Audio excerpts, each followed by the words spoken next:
ॐ भद्रं कर्णेभिः शृणुयाम देवाः भद्रं पश्येमाक्षभिर्यजत्राः स्थिरैरङ्गैः स्तुष्टवांसस्तनूभिः व्यशेम देवहितं यदायुः स्वस्ति न इन्द्रो वृद्धश्रवा स्वस्ति नः पूषा विश्ववेदा स्वस्ति नस्तार्क्ष्यो वरिष्ठनेमि स्वस्ति नो बृहस्पतिर्दधातु।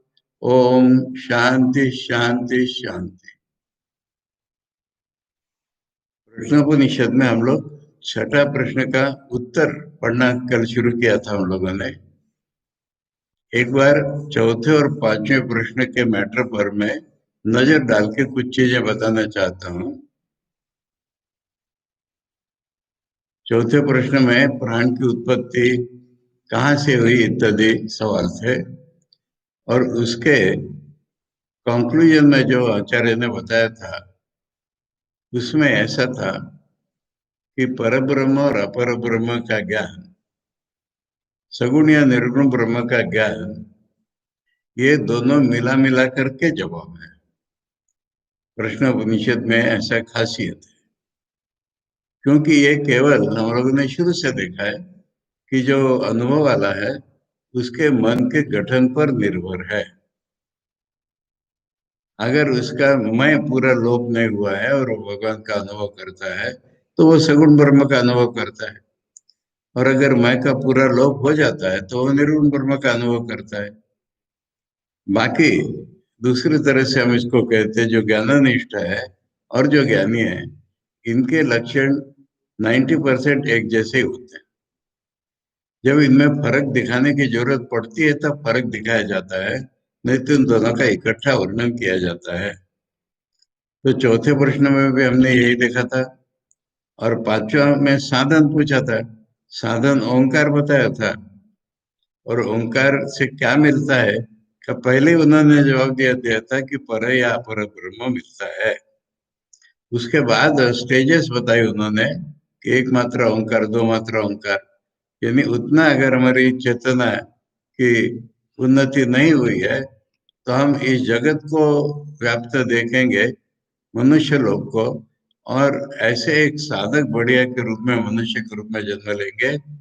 हमको इधर उधर कहीं जाना नहीं पड़ेगा, और अगर और ऊंचाई पर हमारा मन बढ़ा हुआ है तो हम देवलोक में जाएंगे, सूक्ष्म लोकों में जाएंगे। परंतु तीनों मात्रा वाला ओम अगर हमने जाना है तो हम सगुण ब्रह्म में जाएंगे। परंतु सगुण ब्रह्म में जाकर के हमको निर्गुण ब्रह्म का दर्शन होता रहेगा। तब हमारी अगर हिम्मत है, हमारे मन की कैपेसिटी है, तो हम निर्गुण में पहुंच जाएंगे। ये सार था पूरे का पूरा। वो जो बीच में एक शब्द हम लोग अटक रहे थे बार बार, डबल निगेटिव वाला, उसका भी अर्थ इसी प्रकार है, अनभिप्रयुक्ता। एक बार मैं उसको फिर से आप लोगों के सामने प्रस्तुत कर रहा हूं। पांचवें प्रश्न का छठा मंत्र।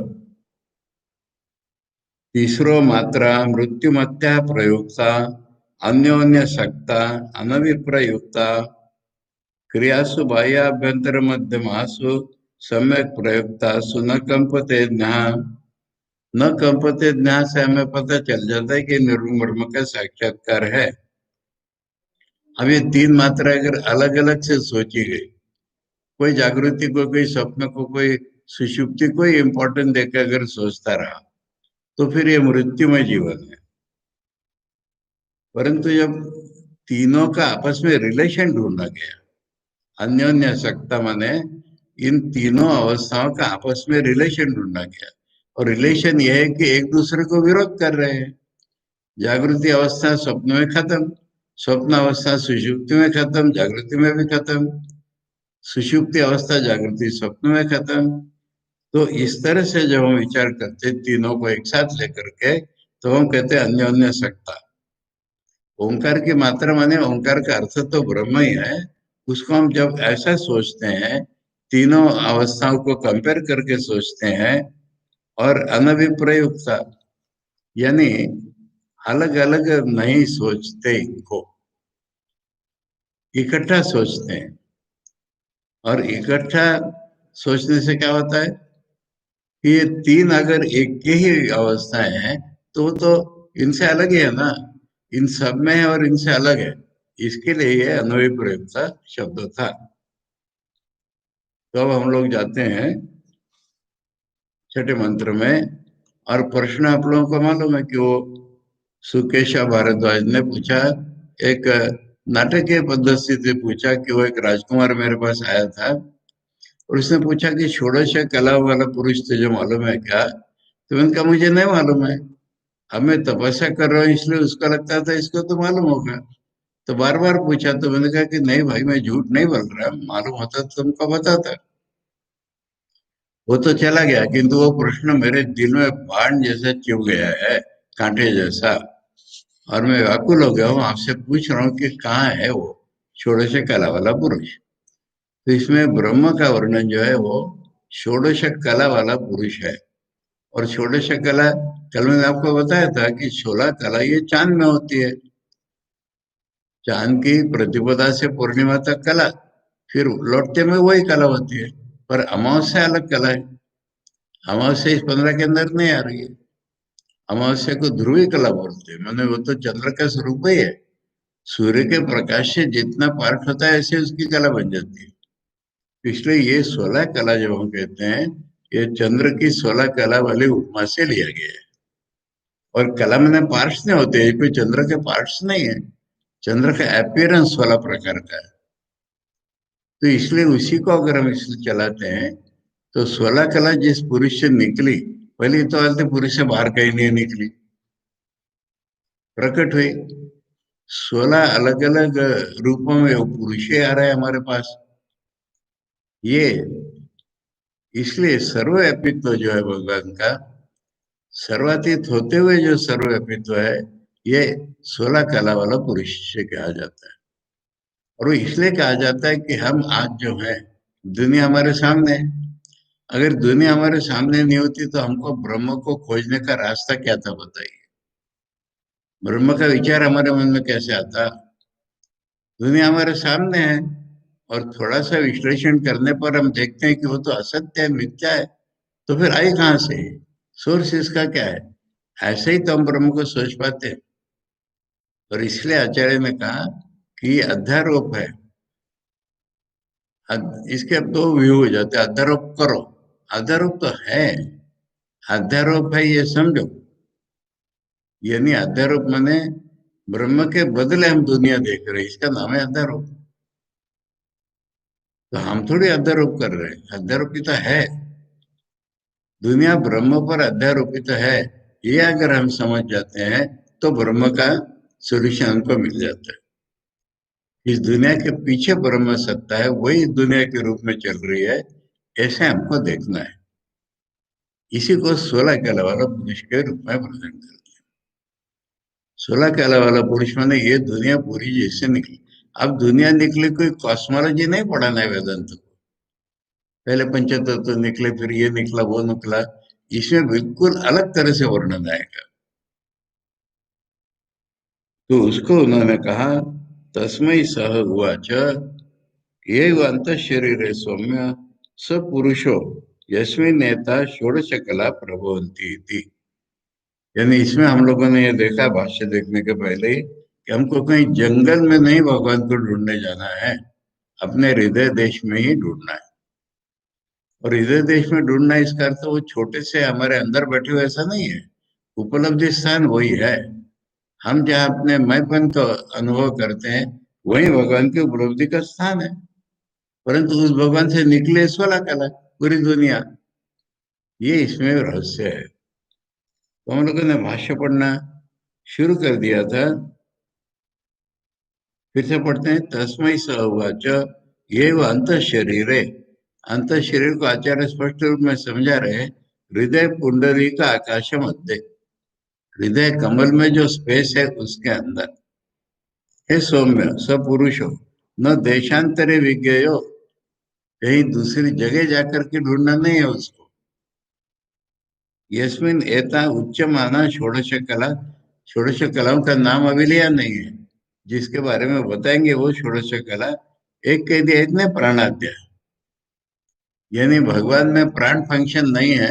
प्राण फंक्शन पहले निकला भगवान से, फिर उससे ये निकला, उससे वो निकला, देखेंगे हम।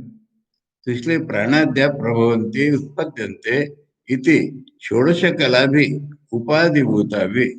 उपाधि का अर्थ भी कल हम लोगों ने देखा कि जो स्वरूप नहीं है, बट कैसे पता नहीं कैसे वो हमको दिख रहा है, इसका नाम उपाधि। तो ये उपाधिभूत है, ब्रह्म नहीं है, ये ब्रह्म का स्वरूप नहीं है, परंतु ब्रह्म इस तरह से दिखता है। सकल युव, यानी वो इन कलाओं के साथ दिखता है। निष्कला पुरुष हो, अनंत जो है उसमें तो पार्ट्स होते ही नहीं है। लक्ष्यते अविद्या इति, हमारे अविद्या के कारण, हमारे गलत ज्ञान के कारण हमको ऐसा ये सकल इव लक्ष्यते निष्कला इव, निर्गुण होकर के भी सगुण जैसा दिखता है। तद उपाधि कला अध्यारोप अपनयन, ये जो उपाधि हो गई उसकी कला है, उसकी उपाधि हो गई कि उसमें स्वरूप में नहीं है पर दिखती है। अब उसका जो अध्यारोप है उसको निकालने से, अपनयन, उसको निकालने से कैसे निकालेंगे? विद्या के द्वारा। ये चीज कोई ऐसी प्रत्यक्ष ढकी नहीं है, रस्सी पर किसी ने सांप रखा नहीं है, हमारे बोध में रस्सी की जगह सांप आ गया है। इसलिए जब हमको रस्सी का ज्ञान हो जाएगा तो सांप चला जाएगा, कहीं उसका लाठी से मार के भगाना नहीं है। इसलिए ये अविद्या से उपस्थित है, इसको, उस पुरुष को केवल दर्शितव्या, उस पुरुष को अपने स्वरूप में, एकमेव स्वरूप में दिखाना है। इति कला नाम तत्प्रभवत्व उच्यते, इसलिए उससे कलाएं निकली है कहा गया। कलाएं हमको दिखती है, उसके कारण ब्रह्म दिखता नहीं है, उनको हटाएंगे तो ब्रह्म दिख जाएगा। इसलिए कहा कि 16 कला ब्रह्म से निकली हैं। प्राणादि नाम अत्यंत निर्विशेषे,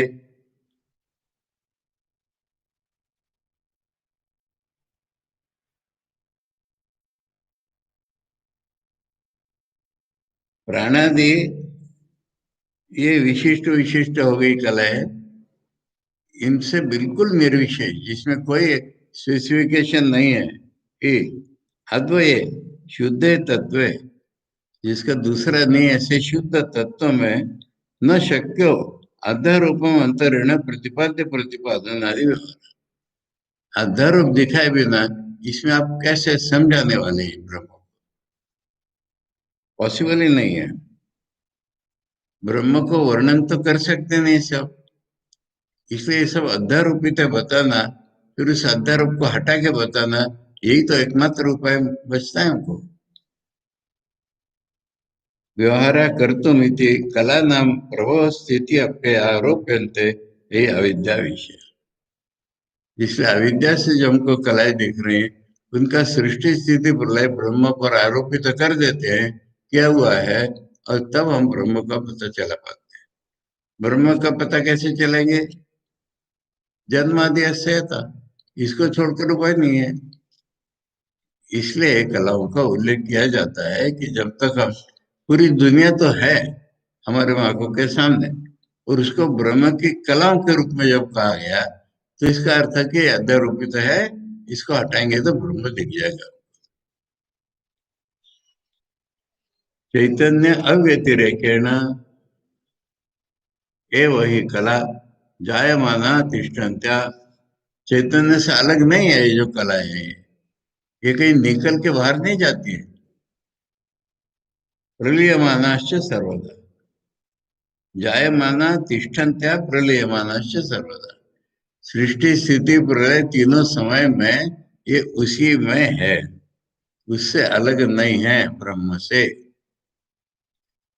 ऐसे लक्षणा के द्वारा, इनका कर्ता कह के इस लक्षणा के द्वारा हमको ब्रह्म प्रतिपादित किया जाता है। यहाँ पर अब जो है विभिन्न, क्या कहेंगे, दार्शनिक गण कैसे गलत गलत सोचते हैं, ये बताना यहाँ आवश्यक प्रतीत होता है। क्योंकि भगवान से सब कुछ निकला कहने को तो बहुत लोग कह देते हैं। तो यहाँ पर प्रधान प्रधान ऐसे पक्ष लिए गए हैं कि जो इसमें भ्रम उपस्थित करते हैं। जिनको नोट करना है प्लीज नोट कर लीजिए। पहला जो पक्ष है, ये बौद्धों का जो विज्ञानवाद है, जिसके साथ क्षणभंगवाद है, ये पहला व्यू है। विज्ञानवाद के साथ क्षणभंगवाद।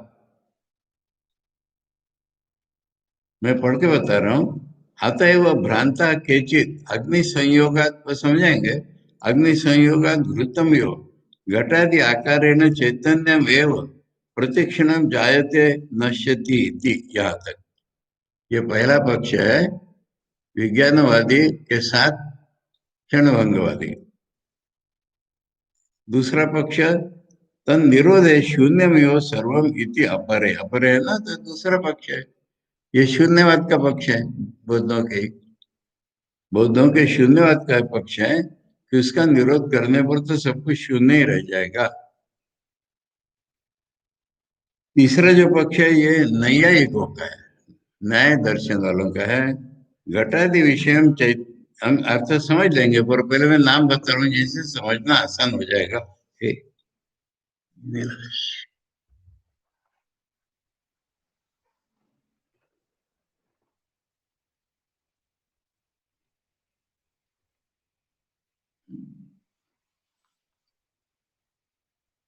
इसलिए तीसरा पक्ष जो है, घटादि विषयम चैतन्यम चेतेतुर नित्यस्य आत्मनो अनित्यम जायते विनश्यति इति अपरे। ये अपरे लोग नैयायिक हैं। चौथा हो गया ना? नहीं, दो इकट्ठे हैं, विज्ञानवाद क्षणभंगवाद, दूसरा शून्यवाद, तीसरा ये सांख्य न्याय का वाद। चौथा चैतन्यम भूत धर्म इति लौकिकायत कहा। चौथा जो है ये चार्वाकों का पक्ष है, पॉपुलिस्ट फिलोसफी।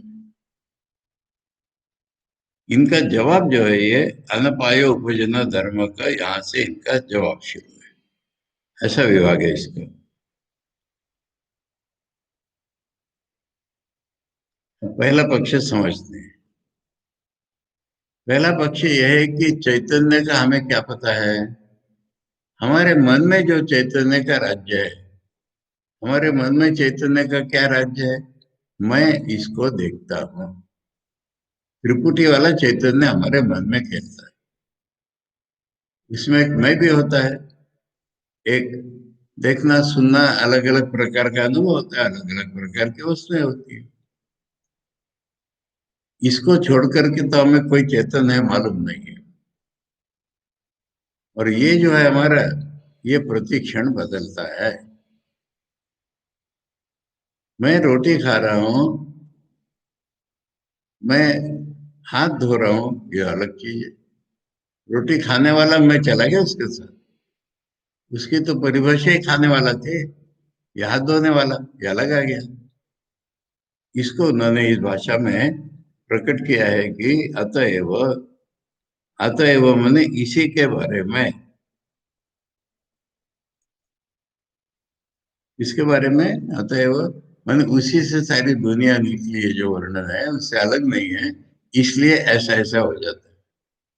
भ्रांता के चित, पहले कह दिया भ्रांत है कि चित कोई लोग अग्नि संयोगा घृतम योग,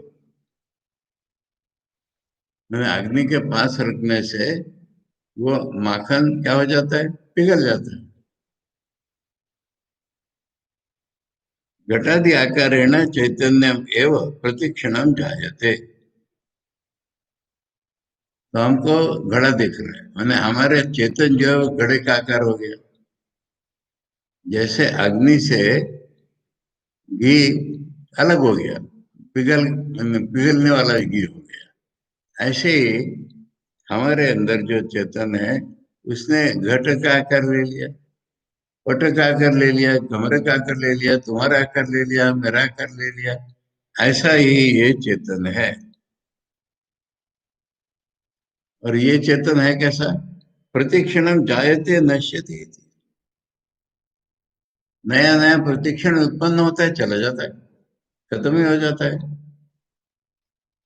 ये वैराग्य के कारण बुद्धों का ऑब्जर्वेशन, वैराग्य का इमोशन होकर के उनका ऑब्जर्वेशन ऐसा है। इसके पीछे एक मैं है कांस्टेंट, नहीं तो इनका कनेक्शन नहीं होता। ये सब बातें मन में नहीं आ रही उनके। उनके मन में आ रही है कि हमारे मन में जो चेतन है ये तो त्रिपुटियात्मक है, और ये प्रतिक्षण बदल रहा है। मैं खा रहा हूँ, चला गया, मैं पी रहा हूँ, मैं, तुम खा रहे हो, तुम पी रहे हो, ये अलग है। तो ये इस तरह से ये है, ऐसा इनकी प्रतीति है। जवाब भी देंगे आचार्य उसको, एक एक करके जवाब देंगे, इसलिए इकट्ठे चार पक्ष रख दिए उन्होंने। पहला पक्ष ये है कि ये मूल चेतन का जानते नहीं हम, वो ब्रह्म का चेतन है, वही मेरा स्वरूप है, ये सब नहीं जानते। चेतन जानते हैं, चेतन जानते हैं, हमारे मन में जो चेतन खेल रहा है उतना ही जानते हैं। और उसका हालत यह है कि वो प्रतिक्षण बदलता जाता है। ये ऐसा भ्रांति से हमको लगता है। दूसरा पक्ष कहता है कि जब बदलता जाता है तो है क्या चीज बताइए। एक चीज है और बदलती है, इसको कोई अर्थ प्रतीति नहीं होती अगर हम एनालाइज करें तो। जैसे कुछ भी एक चीज ले लो, ये घर है, ये 100 साल इसको कुछ नहीं होगा, हम कहते 200 साल कुछ नहीं होगा। ये बात सही नहीं है। अगर 200 साल कुछ नहीं होगा तो इटरनली कुछ नहीं होगा, क्योंकि कुछ नहीं होगा का अर्थ होता है कि 200 साल बाद उसी अवस्था में होगा जितना आज है, तो वहां से 200 साल गिनो। परंतु बदल रहा है। जब ये बदल रहा है तो कल वाले को हम, अब देखो मनुष्य में लोग, घर तो छोड़ दो, मुझे वो अपनी प्रतीति बड़ी जबरदस्त याद आती है। पटना आश्रम में घूम रहे थे हम लोग, एक छोटी बच्ची को लेकर के एक बूढ़ा, उसका दादाजी वगैरह होंगे, आ रहे थे। तो उनका इस छोटी बच्ची में भी तो मैं है, पर ये जब बड़ी हो जाएगी तो वो मैं कहाँ जाएगा। यानी प्रतिक्षण परिवर्तन ही हम नहीं देख पा रहे, पर कौमारम यौवनम जरा तो देख रहे हैं। जब ये यंग हो जाएगी, वो मैं है क्या ये? बूढ़ी हो जाएगी, ये मैं है क्या? तो मैं तो परिवर्तन ही है ना।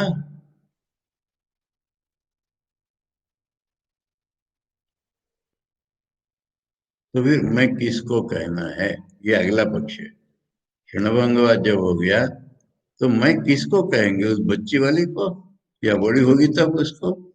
ये टेबल कल था वैसा है क्या आज? तो टेबल किसको कह रहे हैं हम फिर? विज्ञानवादियों का कहना है कि कांस्टेंट नाम की कोई चीज ही नहीं है, कंटिन्यूअस नाम की। कंटिन्यूअस अगर कुछ है तो चेंज ही कंटिन्यूअस है। मैंने एक के बाद कंटिन्यूअसली चेंज होता जा रहा है। हम कहते हैं गंगा नदी है, पानी तो बहता चला गया, कौन सा पानी है गंगा नदी? किनारों से अगर डिफाइन करो, किनारा भी बदल जाता है। ऋषिकेश में जब मैं था, देखते देखते गंगा का पात्र ही बदल गया। बाढ़ आई थी बहुत सारी, तो उसके बाद देखा गंगा बाजू में हट गई। तो कौन से को गंगा कह रहे हैं हम? हमारे मन का एक ख्याल छोड़ के कुछ नहीं दिख रहा। इसलिए विज्ञानवाद के साथ जो क्षणभंगवाद होता है, अच्छी तरह से देखो तो हमको लगता है तो निहिलिज्म है। अब इसमें एक चीज हम ये भूल जाते हैं कि अनुभव करने वाले जो हम है ना, इसमें कॉन्स्टेंसी नहीं है क्या? वो अगली बात है। परंतु ये चेतना को हम सोच रहे हैं। तो चेतना हमारे भीतर जो खेल रही है वो विज्ञानवाद, उसको छोड़ के हमें चेतना का पता नहीं, और वो क्षणभंग है। तो इसलिए हम एनालाइज करके कि क्षणभंग जो है वो चेतना क्या कह रहे हैं कि वो कुछ है ही नहीं। ये शून्यवाद हुआ दूसरा। तो निरोधे, निरोधे माने अगर इसको हमने रोक लिया होता तो शून्य में वो सर्वम इति अपरे, सब कुछ फिर शून्य ही है।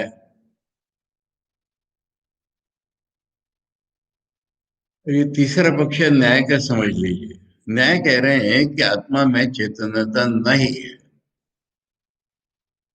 मन में भी चेतनता नहीं है।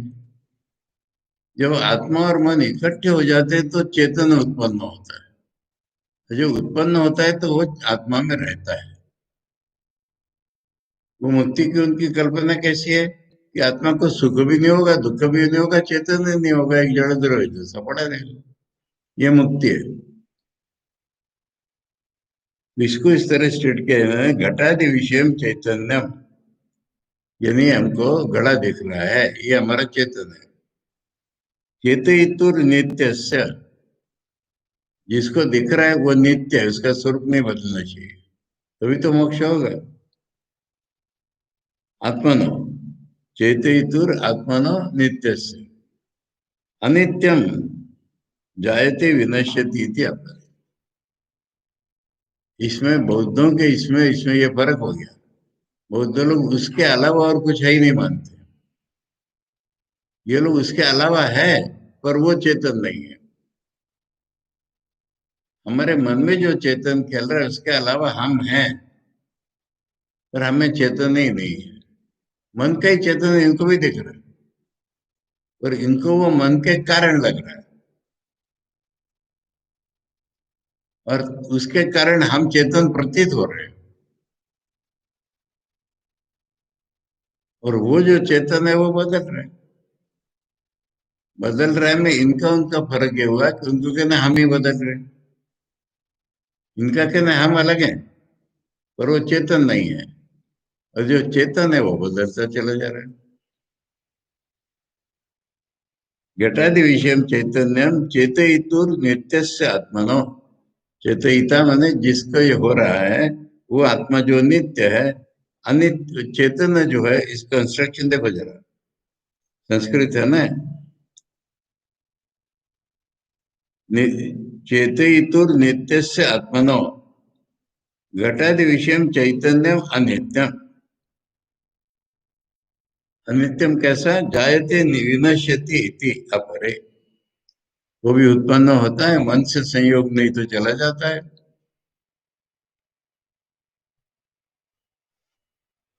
अब चौथा पक्ष है, कह रहे चेतन चेतन जिसको तुम कह रहे हो तो मैटर की एक प्रॉपर्टी है। चेतन कोई स्वतंत्र है क्या? चेतन से दुनिया निकलती कहाँ से है? मैटर से निकलती है। और मैटर को जब हम ऐसा कंबाइन करते हैं, एक शरीर आदमी का बन जाता है, तो चेतन नाम की एक रिएक्शन आ जाती है उसमें। इसलिए हमारे हाथ पैर नाक कान यही तो चेतन है। और है क्या चेतन? चैतन्य भूत धर्म इति लोकायतिका, ये फिलोसॉफी बड़ी पॉपुलर है, इसलिए लोकायतिक नाम है इसका। कॉमन मैन की फिलोसॉफी, जिसको अपने से अलग भगवान मालूम ही नहीं है, उससे थोड़े से विचार करने वाले आदमी का नया फिलोसॉफी है कि हम लोग को चलाने वाला ईश्वर है। हम जो है वो चेतन प्रतीत हो रहे, चेतन है ही नहीं, केवल कठपुतली जैसे। ठीक है, चार पक्ष समझ गए ना। अब इसका जवाब, अनपाय उपजन धर्म का चैतन्यम आत्मा एव।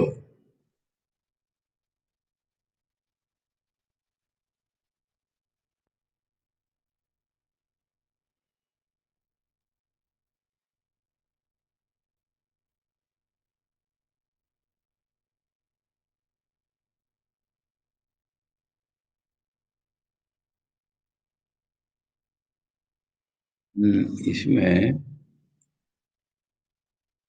हाँ वही तो, अन शब्द हम बोल रहे हैं, अनपाय शब्द नहीं हो सकता। अन उपाय उपजन धर्म का चैतन्य, उत्पन्न होकर नष्ट होने वाला ऐसा गुण नहीं है उसका, चेतन का।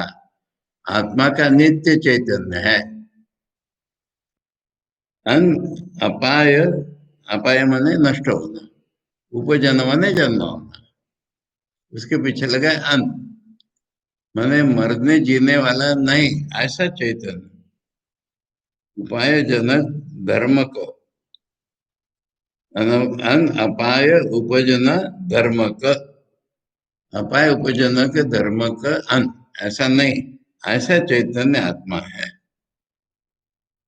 पहले स्टेट कर रहे अपना पक्ष। हाँ, ऐसा जो आत्मा है वही एव नाम रूप उपाधि धर्म ही प्रति अवभासते।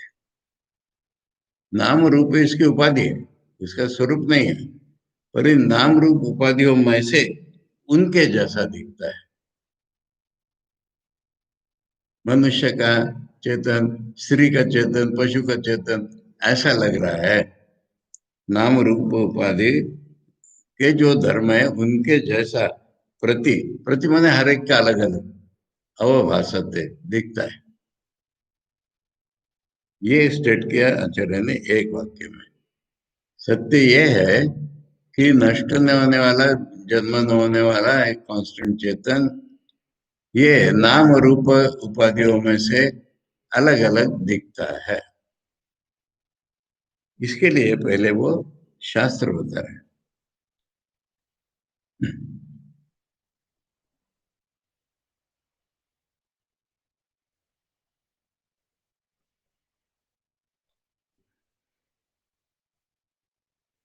सत्यम ज्ञानम अनंतम ब्रह्म, तैत्तिरीयोपनिषद।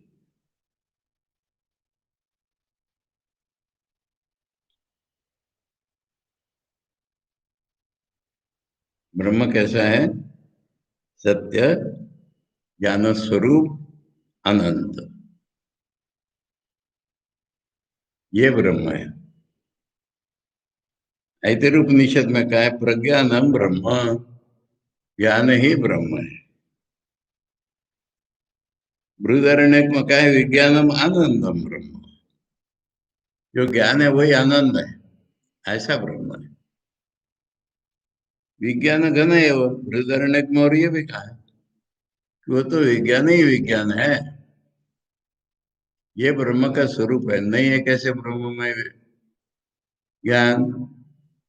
ज्ञान ही उसका धर्म है, ज्ञान के साथ आनंद उसका धर्म है। धर्म माने उसका स्वरूप है। देखो ये सब जो है ना, दूसरा प्रसंग में याद आ रहा हूँ, ये महावाक्य नहीं है क्या? और ऐसा जरूरत है क्या कि एक वेद में एक ही वाक्य में महावाक्य मिले? यहाँ पर बृहदारण्यक में से दो दे दिए उन्होंने, एक ऐतरेय से, एक तैत्तिरीय से। इत्यादि श्रुतिभ्या, इत्यादि माने ऐसे सैकड़ों वाक्य निकलेंगे जो हमको बता रहे हैं कि ब्रह्म का चेतन तो स्वरूप है, आनंद भी उसका स्वरूप है, ऐसा ही वाक्य है। तो ये तो जन्मने मरने वाला चेतन नहीं है ना, ये तो जन्मने मरने वाले से रहित चेतन है ना। अब ये मेरे में, तुम में, आप में, सब में नाम रूप उपाधियों में से प्रकट हो रहा है। स्वरूप व्यभिचारेषु पदार्थेषु चैतन्यस्य अव्यभिचारात् यथा यो या पदार्थो विज्ञायते तथा तथा जायमानत्वादेव तस्य तस्य चैतन्यस्य अव्यभिचारित्वम्।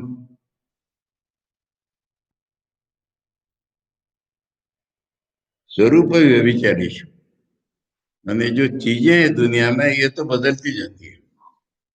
पदार्थेषु, पदार्थ जो है वो बदलते जाते हैं, उनमें चैतन्य पदार्थेषु चैतन्य से अव्यभिचार, चैतन्य कहीं बदला नहीं है, सब में चेतन है, चैतन्य चीज बदली नहीं है, चीजें बदलती जाती है।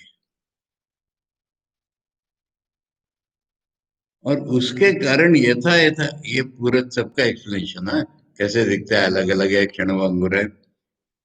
यथा यथा यो यह पदार्थ विज्ञायते, जैसे जैसे हम किसी चीज को जानते हैं, तथा तथा न्याय मानत्वाद एव, वैसे वैसे वो रूप ले लेता है।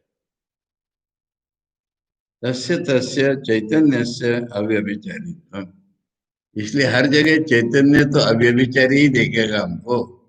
रूप बदलते जा रहे हैं उसके।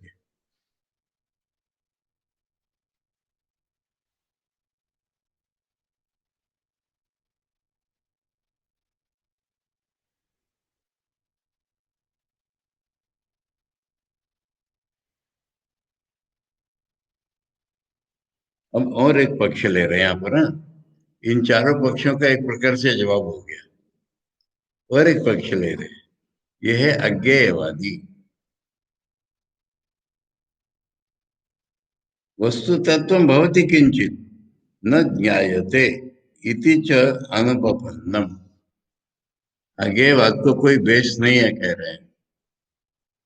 वस्तु है तुमको कैसे मालूम है, कैसे कह रहे हो तुम? अनुमान से। है कह रहे हो माने जानी गई है तुमसे। ऐसा कहो कि शुद्ध स्वरूप में नहीं जानी गई, मिक्सअप जानी गई है, परंतु जानी तो गई है ना। आत्मा अज्ञात है, ब्रह्म अज्ञात है, ये कहना ही मूर्खता है। आत्मा अज्ञात है तो हम क्या देख रहे हैं? कौन देख रहा है? आत्मा के ज्ञान स्वरूप में से हम चाहे कुछ दुनिया चीज दिखाई दे रही है। आत्मा ज्ञान स्वरूप न होता तो हमको दिखाई क्या देता? तो इसलिए है और हम जान नहीं पा रहे, ये कहना तो अजब ही है, अनुपपन्न में कोई लॉजिकल बात नहीं हुई। आगे बात इलॉजिकल है। फिर वही सवाल आता है ना, हम मन से नहीं देख पा रहे, ऐसा बोलो। मन उसके जानने का साधन ही नहीं है, तुम कैसे मन से देखोगे? तो मन से नहीं देख पा रहे एक अलग चीज है, और देख ही नहीं सकते ये अलग चीज है। रूपम च दृश्यते न चास्ति चक्षुरीति ऐसा। ये तो बड़ी बात ऐसी हो गई कि चीज तो दिख रही है हमको पर मेरी आंखें ही नहीं है,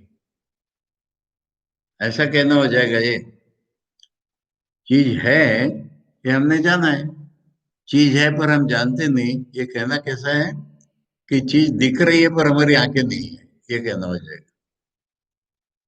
एक मजे की कहानी बताया गया वादों की। यानी मिलिट्री में कोई आदमी है, अब उसको मिलिट्री छोड़नी है, तो उसको कुछ व्यंग दिखाना है अपने में, नहीं तो मिलिट्री छूटती नहीं है। तो अपने कैप्टन से कह रहा है वो कि देखो मेरी आंखें बड़ी कमजोर हो गई है आजकल। बोले कैसी? बोले वो जो दूर पे पेड़ है ना, उसके ऊपर कील लगी है ना, वो मुझे नहीं दिख रही। वो कैप्टन कह रहा है कहाँ पेड़, कहाँ है? उसको पेड़ ही नहीं दिख रहा, इतनी दूर पर है वो। पेड़ पर जो कील लगी है वो मुझे नहीं दिख रही। ये कोई कहना है क्या? जितने आज्ञावादी सबका यही हाल। जो एनालाइज करो ना, ये शंकर की मेथड है, रिडिक्यूल, मजाक उड़ा के रख देंगे।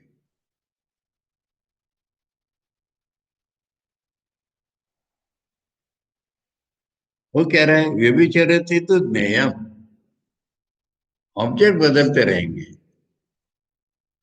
न ज्ञानम व्यभिचरति कदाचिदपि।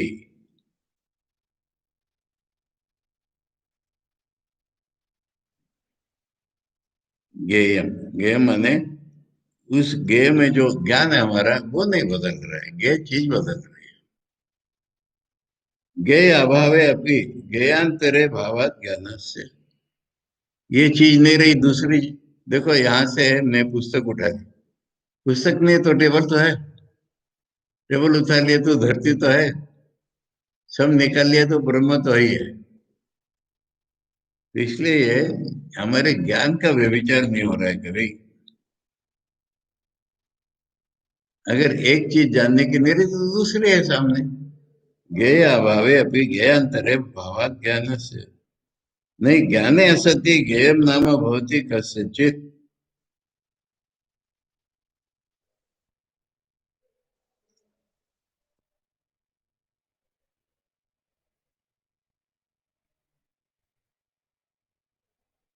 ज्ञान के अभाव में तो ज्ञेय किसी के लिए रहता ही नहीं। हमें ज्ञान नहीं होता तो कोई ज्ञेय नहीं रहता। सुषुप्त अदर्शन, जैसे नींद में ज्ञान है पर नींद में ज्ञान है, जानने की वस्तु नहीं रहेगी। ऐसा मत कहो कि हाँ, ज्ञान नहीं रहा तो वस्तु नहीं रही, ये बात अलग है। पर ज्ञान नहीं रहा ऐसे तो सुषुप्ति में आई नहीं।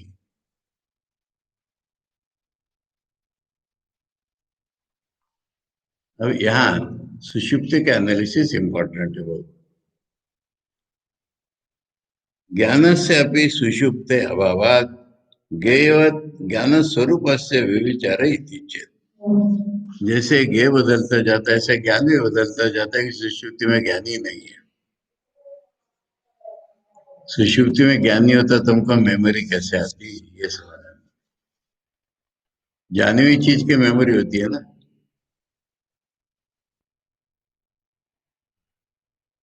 इसको समझ लेना है। न ज्ञेय ज्ञेय अभासकस्य ज्ञानस्य आलोकवत् ज्ञेय अभिव्यंजकत्वात् स्वव्यंग्य अभावे आलोक अभाव अनुपपत्ति। एक दिया है, ऐसे कोई वस्तु दिखती है तो वस्तु नहीं है इसलिए दिया नहीं है, ऐसा तो नहीं हो रहा है ना। इसलिए ज्ञान का स्वरूप है कि वो ज्ञेय को अभिव्यक्त करे। अब अभिव्यक्त करने को कोई चीज नहीं है तो ज्ञान तो ही है।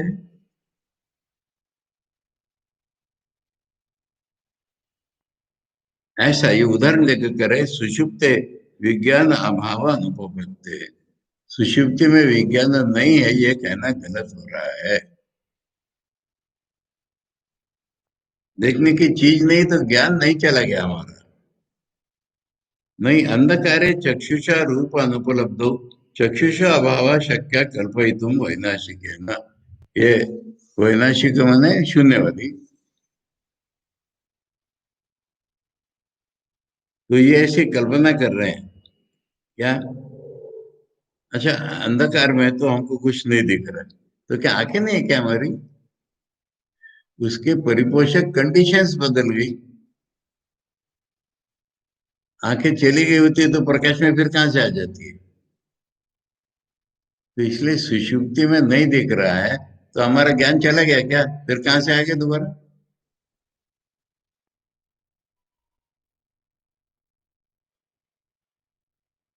यहाँ से कल उठाएंगे, हाँ, वैनाशिकों का पक्ष आचार्य ने बहुत डिटेल में लिया है ये। ज्ञान और ज्ञेय के शब्दों पर थोड़ा सा खेल जैसा दिखेगा पर इंपॉर्टेंट है। ये सूक्ष्म विषय है, इसको हम कर लेंगे। आज काफी पढ़ लिया हम लोग। ठीक है।